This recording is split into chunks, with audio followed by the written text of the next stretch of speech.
Rather curious that happens to people. After watching human beings navigate their lives for long enough, you begin to notice a pattern. The ones who are standing at the edge of something genuinely transformative, who are about to step into an entirely new quality of existence, they're rarely excited.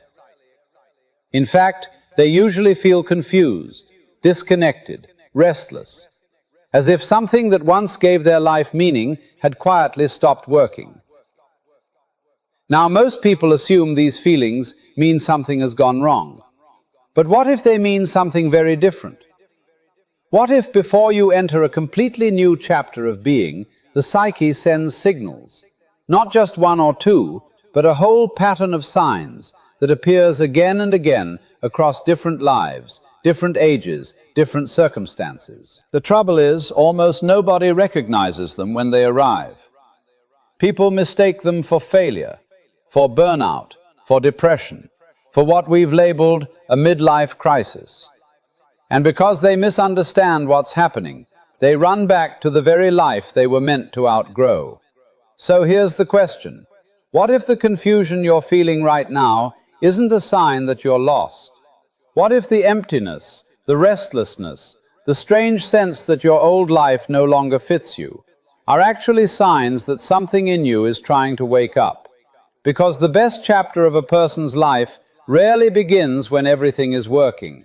It begins when the old life starts losing its grip. Let me show you what often appears when someone is standing at that threshold, and why the period that feels most uncertain is often the beginning of something far more meaningful than you realize.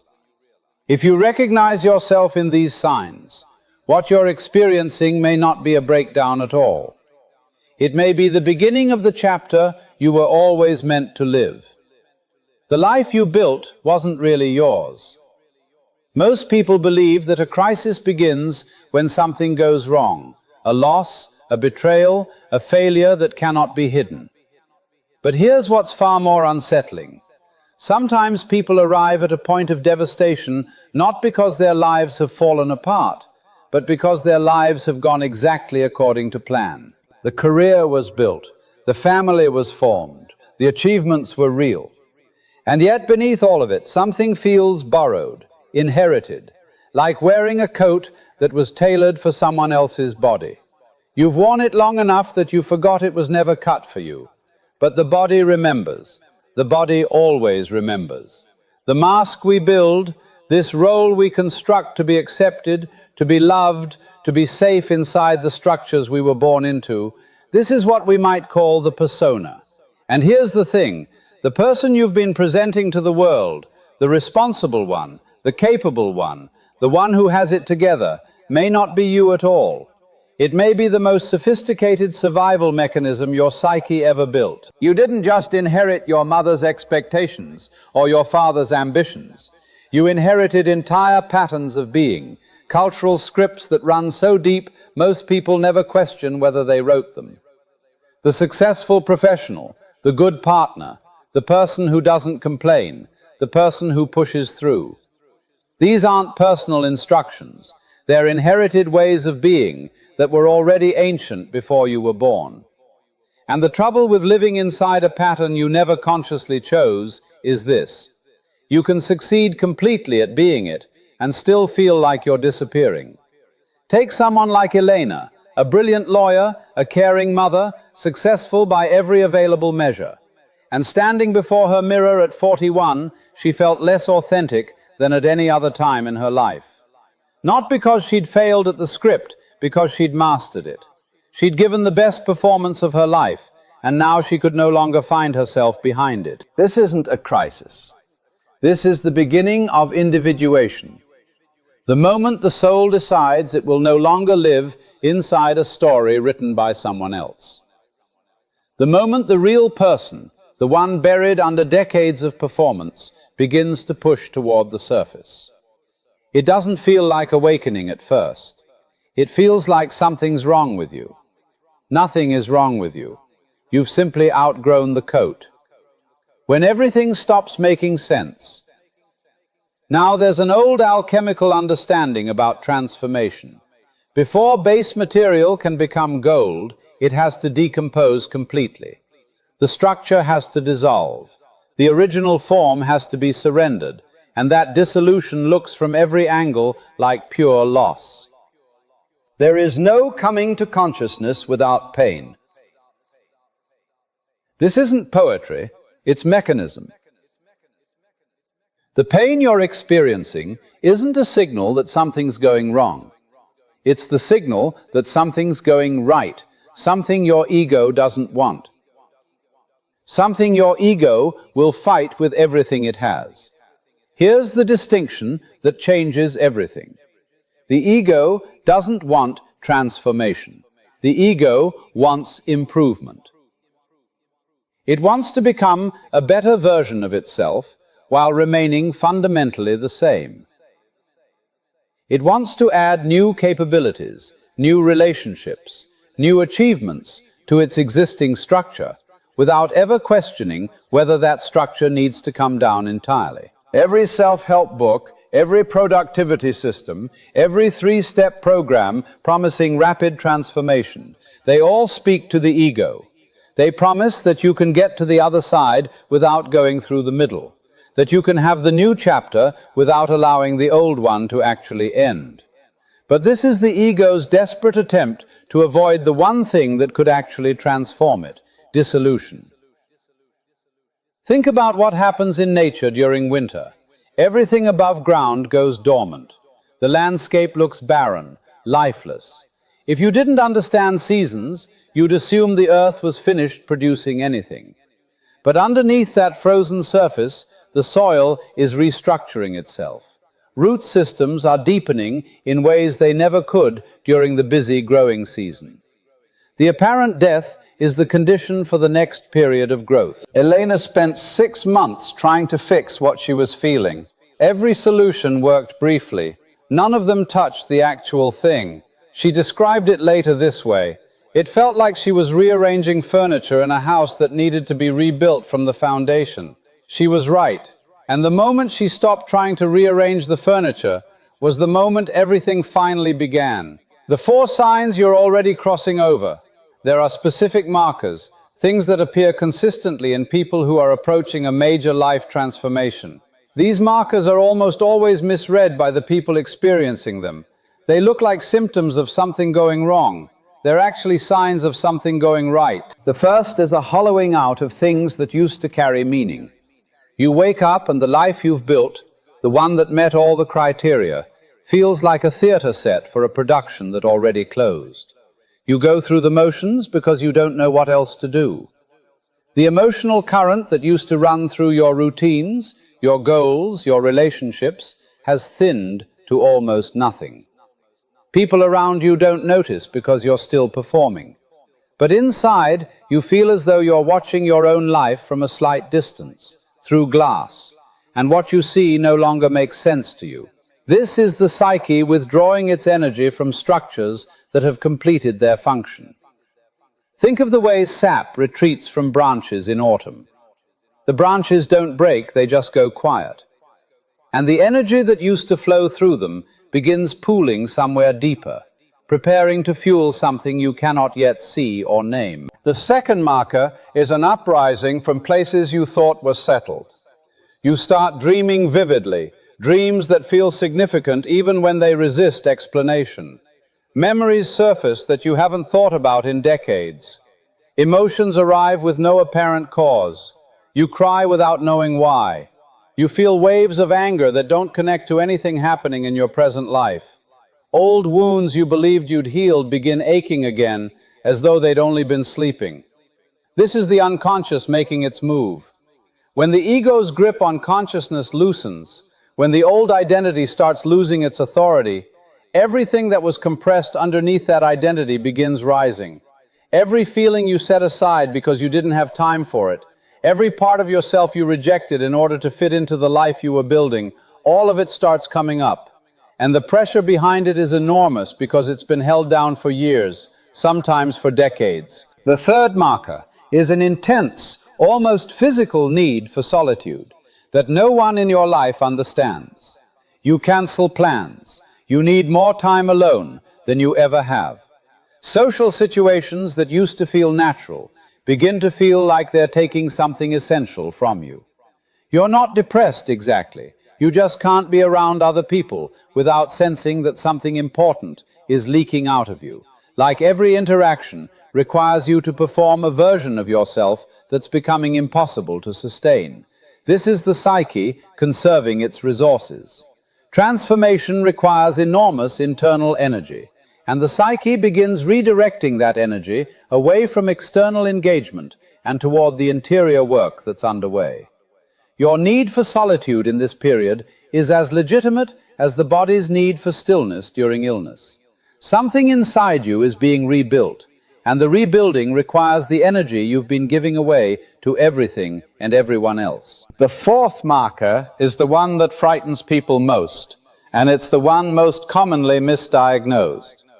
It's not simply that your tastes change or your goals lose their pull, though those things happen too. It's something stranger and more specific than that. It's the arrival of feelings and impulses and desires that you've spent your whole life refusing to acknowledge. A restlessness that doesn't belong to your current life. A strange grief for a version of yourself you never allowed to exist.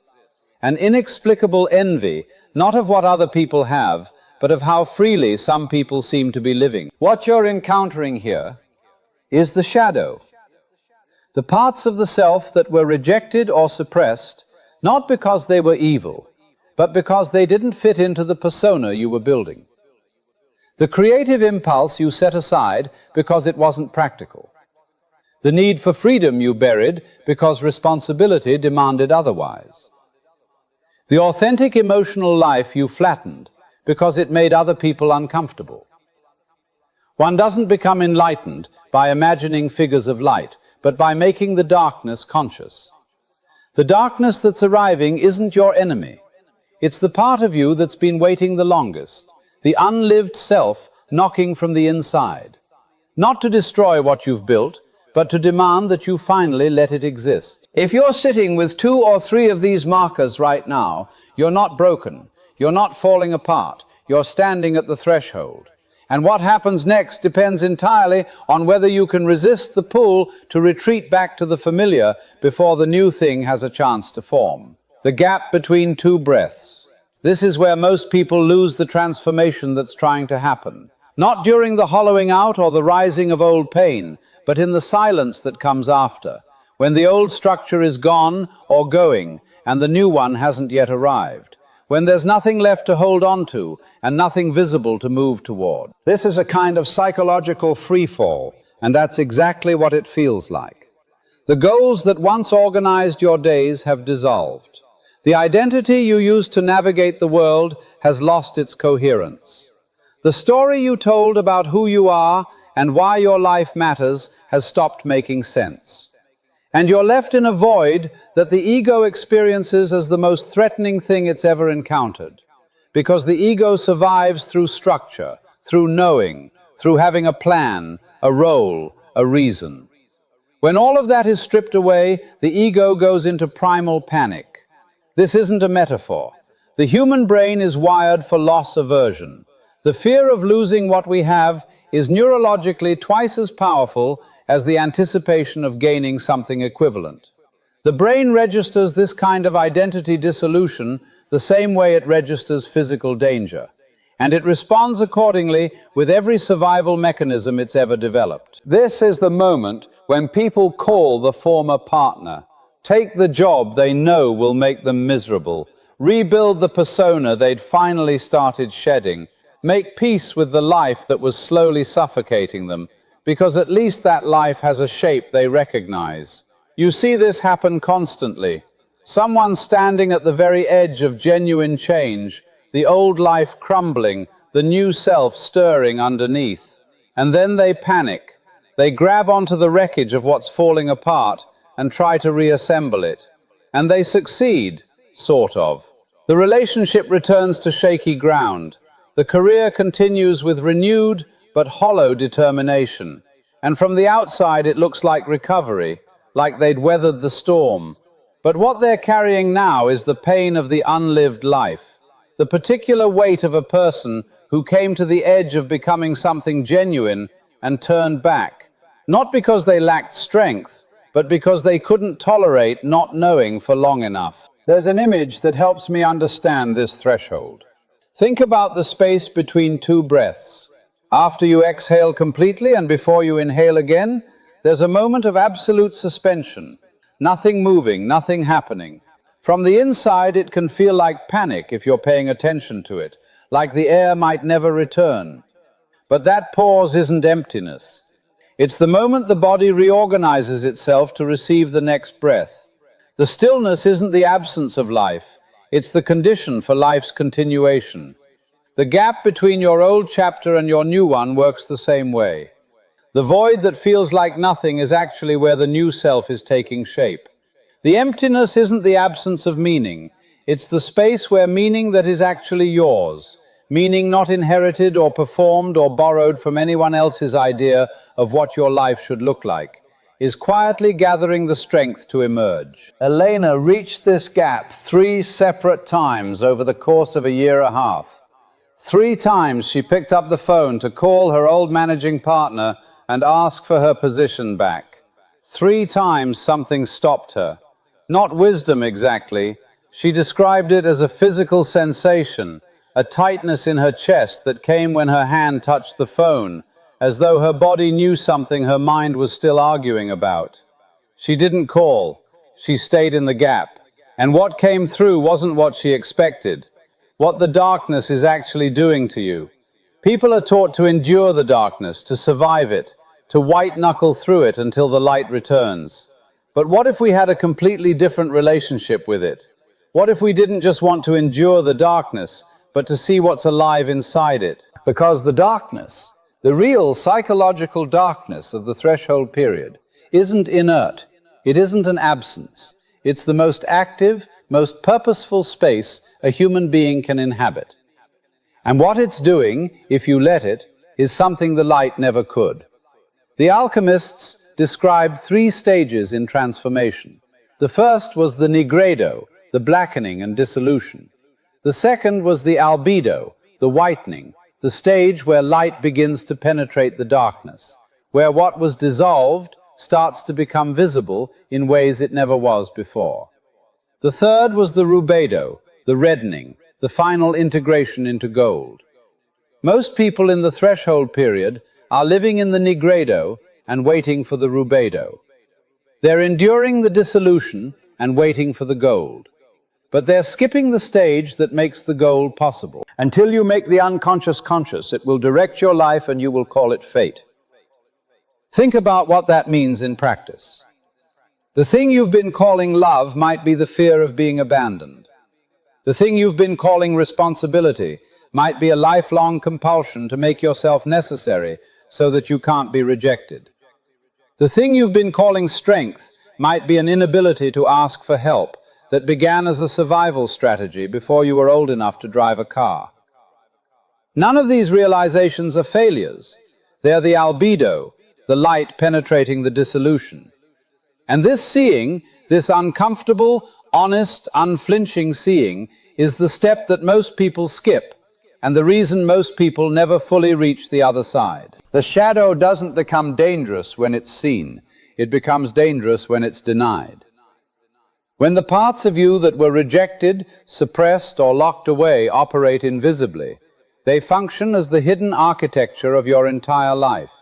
Your reactions, your patterns, your choices in relationships, your inexplicable self-sabotage, all of it sourced from somewhere you can't access because you've never turned the light on in that room. There's a practical question that opens this stage, and it doesn't require a therapist or a meditation retreat or years of journaling. It's simply this: the most intense emotional reaction you've had in the last month. What's it actually about? Not the surface reason, not the story you told yourself or someone else. What's underneath it? What wound does it touch? What fear does it confirm? That question, held honestly, without rushing to answer it, is the doorway into the albedo. And walking through that doorway is the single most important thing you can do in the darkness. Because what you find there isn't a monster. It's the part of you that's been waiting the longest to be seen. The unlived impulse, the buried creativity, the authentic need that you learned very young to pretend didn't exist. Once it's seen, it can't be unseen. Once it's integrated, it stops being fate. It becomes energy, the most powerful energy you've ever had access to, because it's been held under pressure for years, and it's finally free. The moment everything turns into its opposite. Here's something rather extraordinary that happens. The period of deepest isolation, the one that feels like you've been permanently separated from every genuine connection you ever had, almost always precedes the arrival of the most authentic relationships of a person's life. The moment of most complete meaninglessness, when nothing you've ever believed in seems to hold any truth, often gives birth to a sense of purpose so precise and personal that it carries a quality the borrowed sense of purpose never did. The time when a person feels most completely lost, most disoriented, most certain they've taken a wrong turn somewhere irreversible, is frequently the exact period when they're for the first time heading in the right direction. This isn't wishful thinking. This is what happens when the ego's agenda finally exhausts itself. When all the planning and strategy and forced optimism run out of fuel, the deeper intelligence of the psyche finally gets a chance to speak. And this deeper intelligence has been paying attention to everything your conscious mind was too busy performing to notice. There's something else that happens in this reversal, something we might call synchronicity, an ever-present reality for those who have eyes to see. When you're in the threshold, when your interior is reorganizing itself at the most fundamental level, you begin noticing things you wouldn't have noticed before. Not because those things weren't always there, but because the ego, in its ordinary state of control and performance, filters out enormous amounts of information that doesn't serve its existing narrative. When the ego loosens its grip, that filter lifts. The book that falls open to exactly the page you needed. The stranger who says the thing you've been